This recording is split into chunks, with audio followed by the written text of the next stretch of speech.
I know they're laughing behind my back. I don't need to hear them to imagine the words my mother and sister whisper to each other while sitting in their luxurious living room, holding expensive wine glasses, their lips curling in disdain. She's probably busy with another one of her crazy projects, forgetting to eat again. Or worse, when will she finally accept that she's never going to succeed? Those words, though never spoken to my face, have followed me like a shadow for years. My name is Katherine Monroe, and at 31 my entire family sees me as nothing more than a pathetic failure. While they throw extravagant parties, discuss multi-million-dollar deals, and mingle with the most powerful social circles, I sit alone in my small apartment, working over 90 hours a week to build a company they believe is doomed. The truth? I'm about to accomplish something they never saw coming. Since I was a child, my mother had a perfect plan for my life. Or rather, for our family's future. I was supposed to go to Harvard Business School, work for my father's prestigious corporation, and marry a suitable man to solidify our family's status. But I didn't follow her plan, I chose my own path. Instead of stepping into a sleek office with a six-figure salary right after graduation, I dived into fintech, a field where people warned only geniuses or fools survived. With a small team of developers, I built an AI-driven platform capable of analyzing and predicting financial market trends with unprecedented accuracy. A bold, risky project. And the only thing I ever truly believed in. But to my family, all they saw was a stubborn girl wasting her youth in a rundown apartment, without a single dollar to spare. Sophia, my younger sister, was the golden child my mother took pride in. At 27, Sophia had everything my mother dreamed of. A degree from Wharton, a high-ranking position as CFO at the family company, and an engagement to Andrew Carter, the only son of one of New York's top real estate moguls. Their wedding would be the event of the season, bringing together the wealthiest and most influential people in the city. And me? I was just the eccentric older sister they reluctantly sent an invitation to for the sake of appearances. Every time we met, Sophia never missed an opportunity to drive a dagger into my pride. "You missed another family gathering," she once remarked, giving me a slow, judgmental once-over. "Or are you still locking yourself away in that tiny box of yours, clinging to a hopeless dream?" She thought I was avoiding them on purpose. The truth was, I had no need to be present at dinners where I was treated like an outsider. Last week marked the 12th family dinner I had skipped. This time, my mother sent Sophia to check on me. Sophia stood at my door, a brand new Chanel bag in hand, her perfectly manicured nails tapping against it as if she were mentally calculating my failures. "Katherine, Mom sent me to see if you're still alive," she said as she stepped inside, her eyes sweeping over my modest apartment with a look of utter disgust, as if she had just walked into the filthiest place on earth. "God, you really live like this? Why are you punishing yourself?" I gritted my teeth, saying nothing.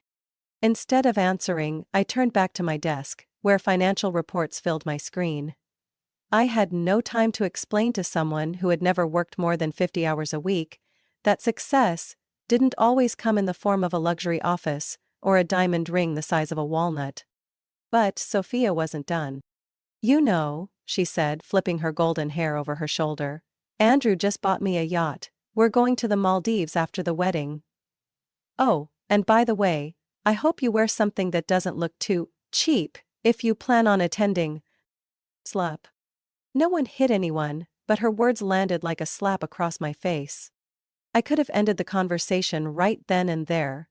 I could have pulled out a single sheet of paper, a contract that, if Sophia saw it, would wipe that smug expression off her perfect face in an instant.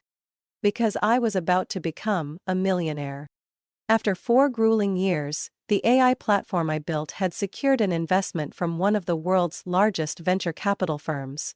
We had just finalized a $50 million deal, and if everything went according to plan, my company's valuation would triple within the next 2 years. But I didn't say a word, not yet.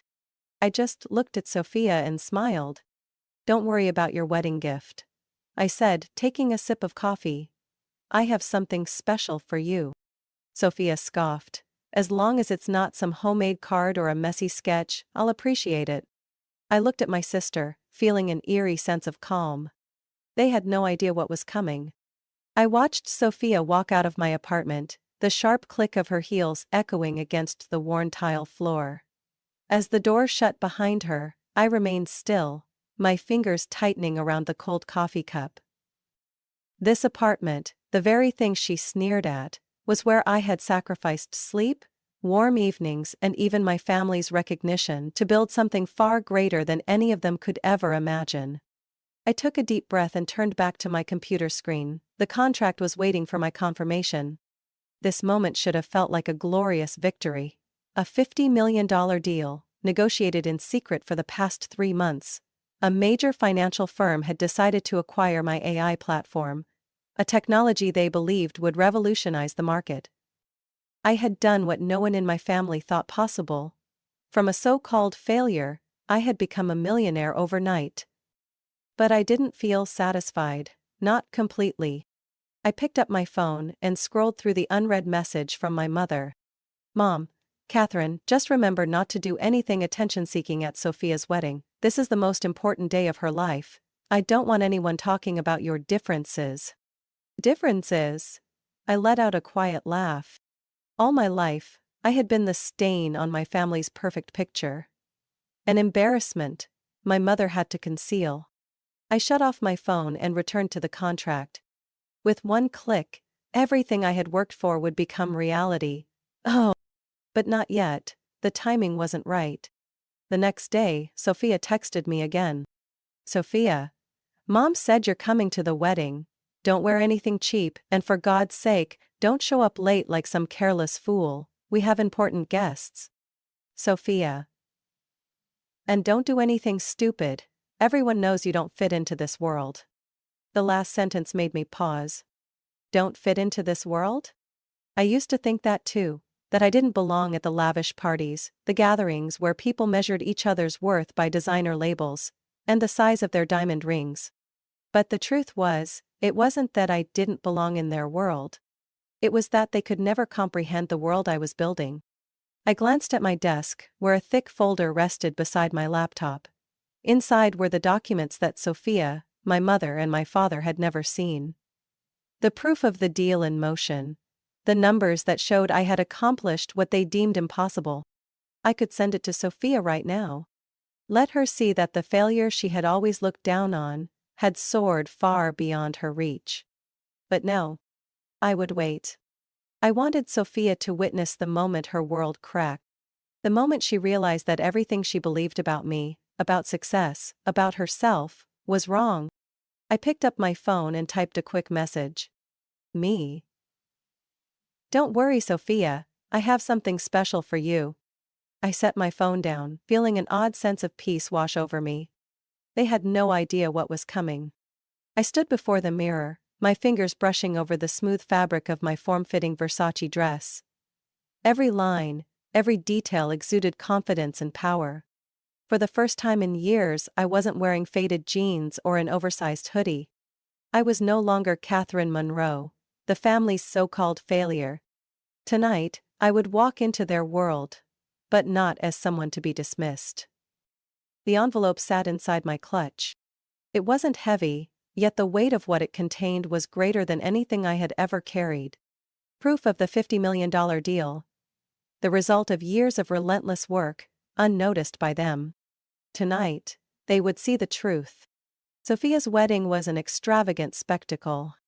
White silk tablecloths draped across banquet tables, crystal glasses filled with champagne, chandeliers casting shimmering reflections on the priceless jewels worn by the guests. Everything was flawless, just the way Sophia liked to control her life. I stepped into the banquet hall, feeling every gaze sweep over me. Some eyes held surprise, others curiosity. No one saw Katherine in an old sweater and ripped jeans anymore. Then, I met my mother's eyes. She froze, her lips parting slightly as if she couldn't believe what she was seeing. Her gaze flickered over my dress, my heels, then settled on my face. Confident, devoid of any trace of the daughter she had once dismissed. Sophia sat at the head table, surrounded by her closest friends and her new husband, Andrew Carter. She saw me too, and as if by instinct, the smile on her lips froze. I walked toward the tables, picking up a champagne glass from a passing waiter, moving slowly, deliberately. Then, Sophia spoke. "Katherine?" She narrowed her eyes, her voice laced with mockery and mild irritation. "You actually came, and wow, you're wearing designer? I didn't expect that." A few guests chuckled softly. I simply smiled, saying nothing. My mother cut in, her voice sharp. "Katherine, don't ruin Sophia's special day." I lifted my champagne glass, swirling it lightly before replying calmly. "Of course not, Mother, my sister is getting married, how could I not bring a gift?" Then, I placed the envelope on the table and slid it toward Sophia. "Congratulations, Sophia. This is my wedding gift to you." All eyes shifted to the plain white envelope. Sophia scoffed, picking it up with that familiar air of condescension. "Oh, don't tell me it's another one of your handmade cards. I still remember that weird painting you gave me years ago. I had to hide it so no one would see." Her friends burst into laughter. I remained silent, waiting. Sophia tore open the envelope, pulling out the stack of documents inside. Her eyes skimmed the first few lines, and her smirk began to fade. Confusion crept onto her face. Then she reached the number, $50 million USD, and her hands started to tremble. "Tell me this is a joke, Katherine." She looked up, her voice no longer arrogant, just sheer disbelief. "Is this real?" I tilted my head slightly, my expression calm. "100% real, Sophia." My mother snatched the papers from Sophia's hands, her eyes scanning the words rapidly, before her face drained of color. "Selling the company? $50 million. She turned to me, her voice shaking with barely restrained shock. "What the hell did you do, Katherine?" "I built a company that everyone said was hopeless," I said with a slight shrug. "And then, one of the biggest financial firms decided to acquire it. I guess I wasn't as useless as you thought." A suffocating silence filled the room. The guests, those who had laughed at me, those who had always believed Sophia was the perfect daughter, were now witnessing a truth that had been buried for years. Sophia gripped the papers tightly, her voice dry. You can't have." I smirked. "I can't have succeeded? Can't have more money than Andrew's family? Can't have accomplished this on my own?" I held her gaze, my voice steady yet cutting. "And yet, here I am." No one spoke. "Then," I continued, "but this is just the beginning. My technology will keep evolving. The company's valuation is expected to surpass $150 million in the next 2 years. And when that happens..." I took a slow sip of my champagne, savoring the moment. "I won't just be the most successful person in this room. I'll be the most successful person in this family." I don't know who was the first to take a sharp breath, but I heard it clearly. Sophia sank into her chair, her gaze vacant. She had never imagined that the sister she had always looked down on would be the one to make her feel small. My mother, my father, all of them, were in utter disbelief. They had thought I would never break free from the limits they had placed on me. But today, I shattered them all. After the wedding, everything changed. No more pitying glances when I walked into a room. No more mocking smirks from relatives when my name was mentioned at family gatherings. The name Katherine Monroe was no longer tied to failure. Instead, it came with curiosity. Respectful handshakes, and sweet yet calculated congratulations. My company, the one my family once dismissed as a joke, was now at the center of the financial world. News of the $50 million deal spread across major financial publications, and CEOs who had once rejected me were now eager to collaborate. And Sophia? She hated every second of it. 3 weeks after the wedding, I sat in my new office, an upscale apartment on the 45th floor with a sweeping view of the city. Sunlight streamed through the glass walls, reflecting off my laptop screen, where financial data fluctuated in real time. My phone lit up with a new notification. Breaking news: Carter Group faces financial crisis, possible bankruptcy. I leaned back in my chair, exhaling slowly. Just as expected. I had seen this coming, long before Sophia walked down the aisle in her pristine white gown. My AI technology didn't just analyze financial data, it predicted corporate collapses based on millions of variables. And 6 months ago, my platform had flagged a red alert for Carter Group. I had tracked every number, every concealed financial report, every reckless investment decision. Sophia's in-laws weren't as secure as she believed. Their empire was built on debt, market manipulation, and high-risk deals. And now? It was teetering on the edge of collapse. Sophia didn't know it yet. But she would, soon enough. My mother's call came at 10 a.m. I picked up, her voice was rushed, unsteady, a rarity. "Katherine, have you seen the news? The Carter family. They're in serious trouble." I twirled a pen between my fingers, my voice calm. "I know." She hesitated. How did you know before everyone else?" I didn't answer right away, letting her sit in the silence, letting her feel the weight of the gap between what she had believed about me and the reality in front of her. After a few long seconds, I finally spoke, my voice light but firm. "Because I'd been watching them. My technology predicted this long ago. But of course, if I had told you earlier, you wouldn't have believed me." She fell silent. I could picture her face, stunned, disoriented, grasping for something to hold on to. "Mom." Her voice softened. "Sophia doesn't know what to do. The Carters are about to lose everything. If this isn't handled properly, they might face an investigation. Andrew could end up in court." I raised an eyebrow, though I wasn't particularly surprised. "Is that so?" I murmured, taking a slow sip of my coffee.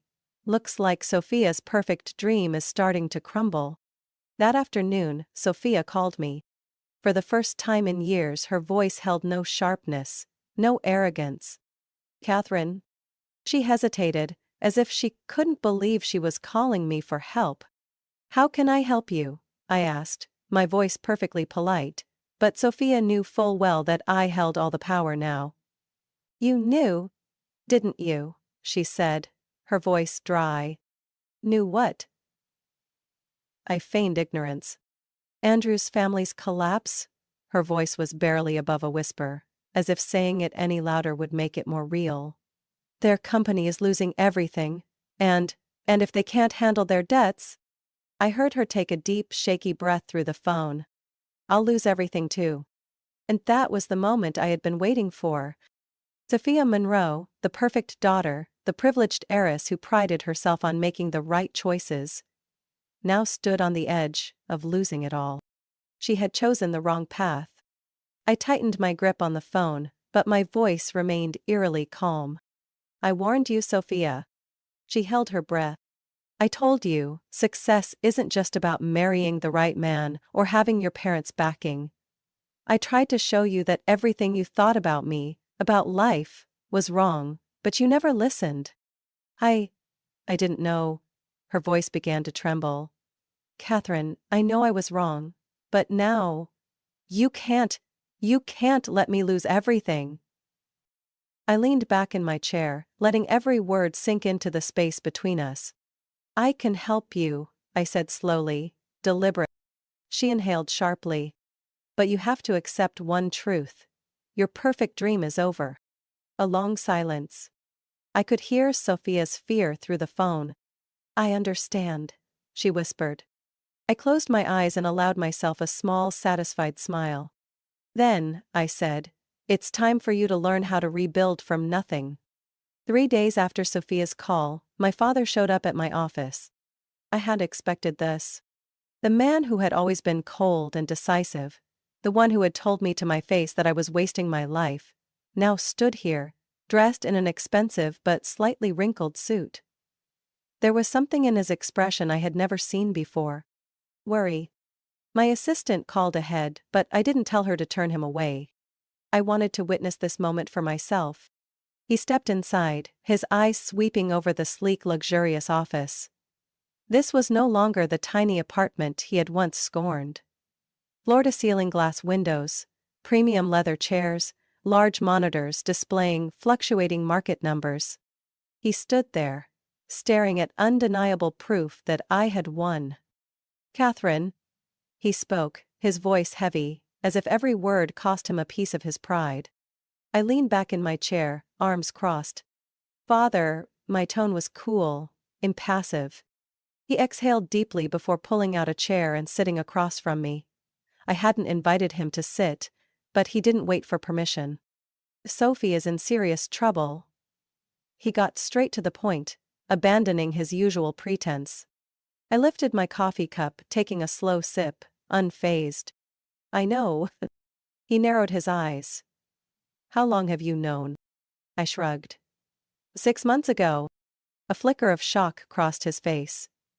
I could see the wheels turning in his mind, trying to piece together how I had known before the Carter family themselves. I set my cup down, lacing my fingers together as I met his gaze. "Where are you here, Father?" He was silent for a moment, then let out a heavy sigh. "Sophia is about to lose everything." His voice had a slight crack in it.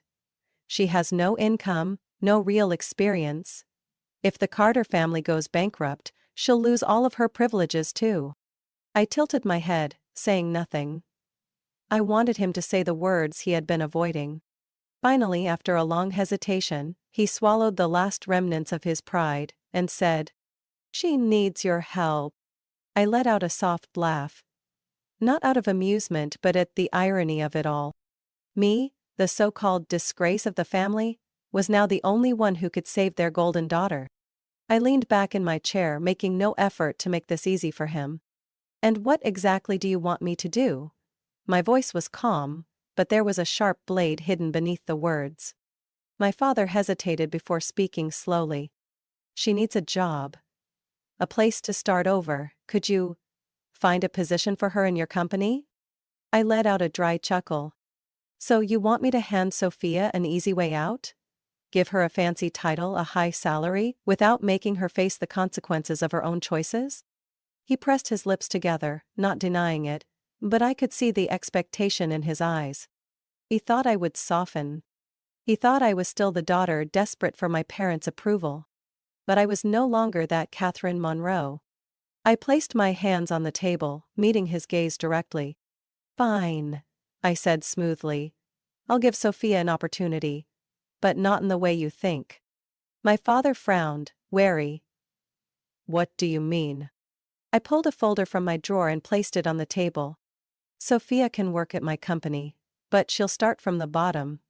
At an entry-level salary, just like any new hire." He froze, as if he couldn't believe what he had just heard. I continued. "No special treatment, no private office, no favors. She will write reports, analyze data, and actually learn how to work, instead of relying on family connections." I paused briefly before delivering the final blow. "However, there is one important condition." His grip tightened on the armrest. "What is it?" I met his gaze, my words cutting like a knife. "Sophia must publicly admit that she was wrong." His eyes narrowed, not immediately grasping my meaning. I leaned forward slightly.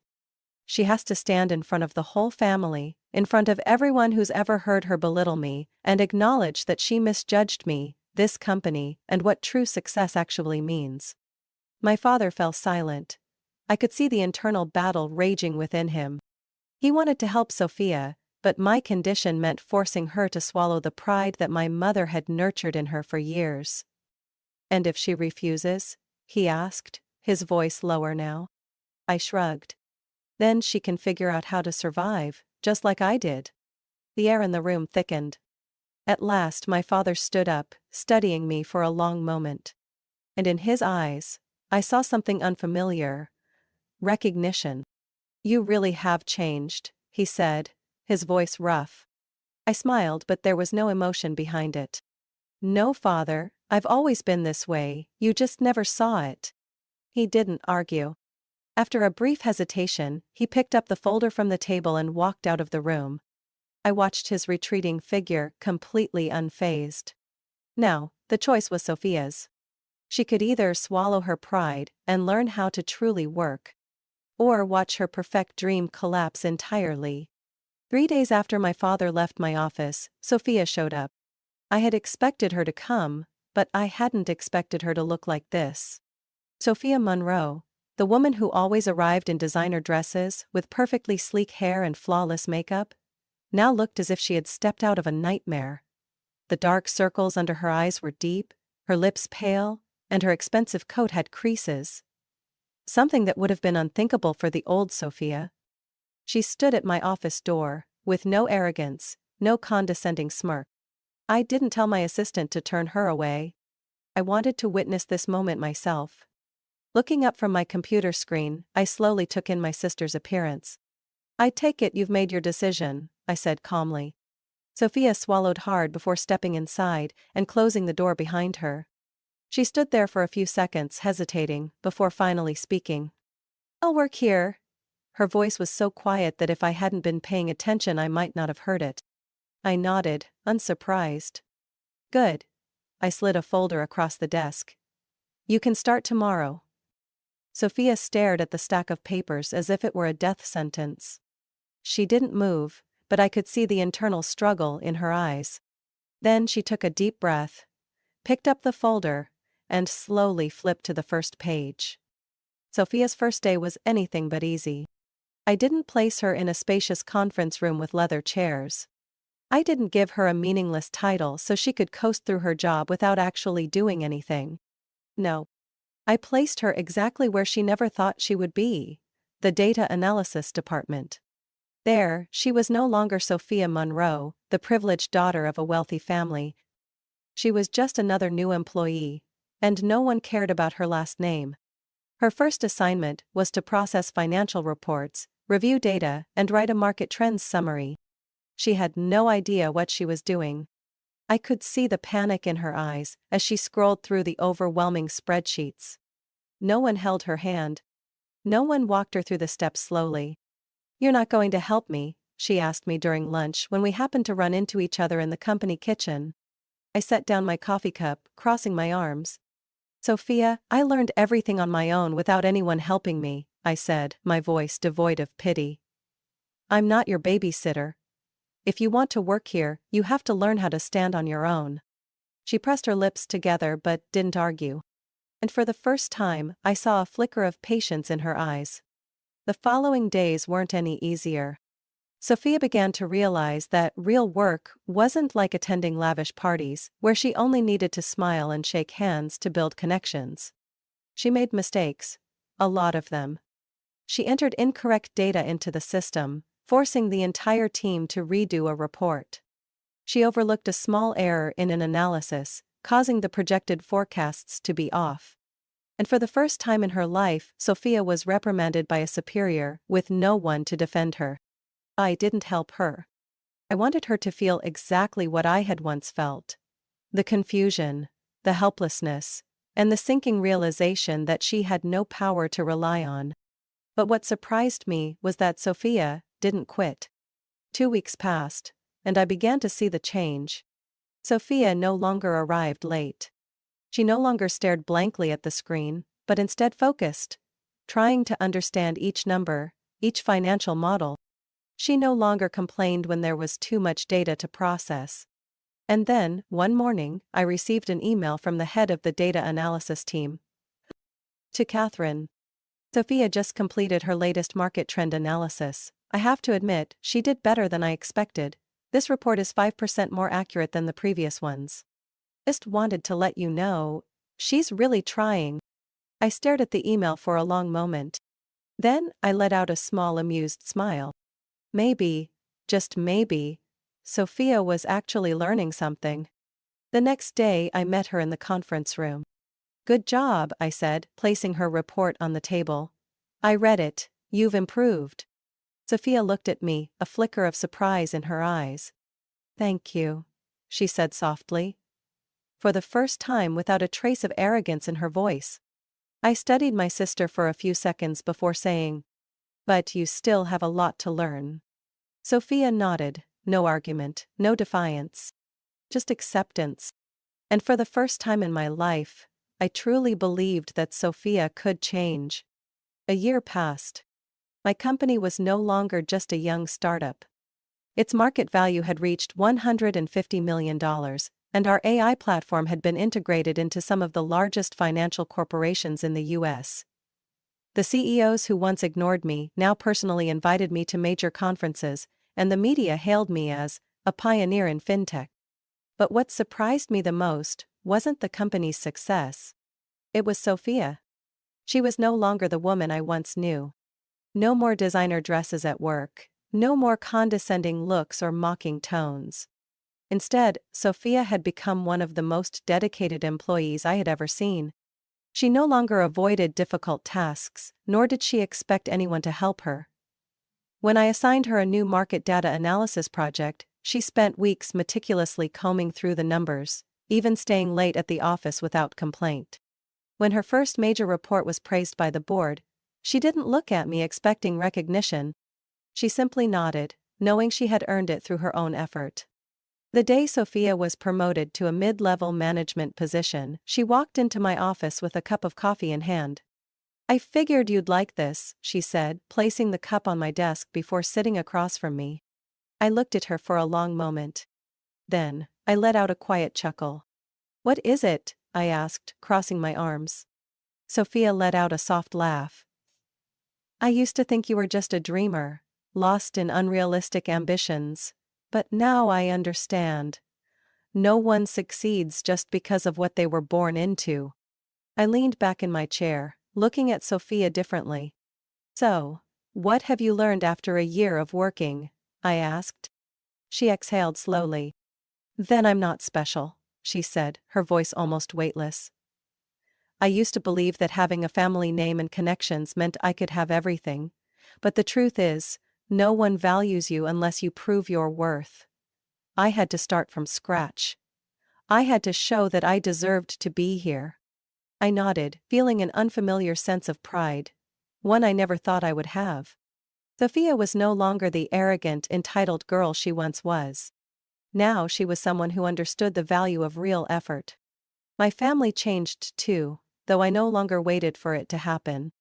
My mother stopped making passive-aggressive remarks about how different I was at family gatherings. My father no longer tried to pull me into the family business, because now, they both knew I had grown beyond anything they could control. They never apologized in words. But I noticed the shift in small ways.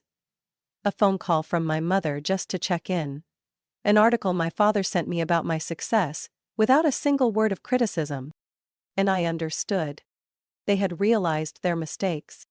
But that no longer mattered to me. I hadn't built this company to gain my family's approval.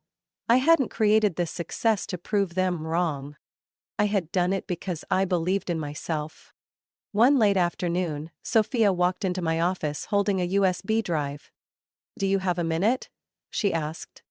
I nodded. "What is it?" She plugged the USB into my computer and opened a new report. "I think I've found a way to optimize the financial trend prediction algorithm. If applied, it could increase accuracy by 8%. I skimmed through the report before turning to her. "You did this on your own?" She nodded. I took a slow sip of my coffee before replying. "I'm impressed." Sophia smiled. No arrogance, no expectation of praise. Just pure pride in what she had accomplished. I looked out the window, watching the golden hues of the sunset wash over the city skyline. A year ago I had stood at Sophia's wedding, making sure she, and my entire family, saw that I was no longer the failure they believed me to be. But today, I realized that revenge no longer mattered. Because real success isn't about making others regret their mistakes. It's about creating opportunities for those who once failed to see, for those who once lacked strength, and most importantly, for myself, so I could keep moving forward without being chained to the past. I shut off my computer and stood up. "Sophia," I said gently, "want to grab dinner with me?" She looked at me for a moment, then nodded. "I'll pick the restaurant," she said, and I laughed. At last, we were no longer standing on opposite sides. And that was my greatest success.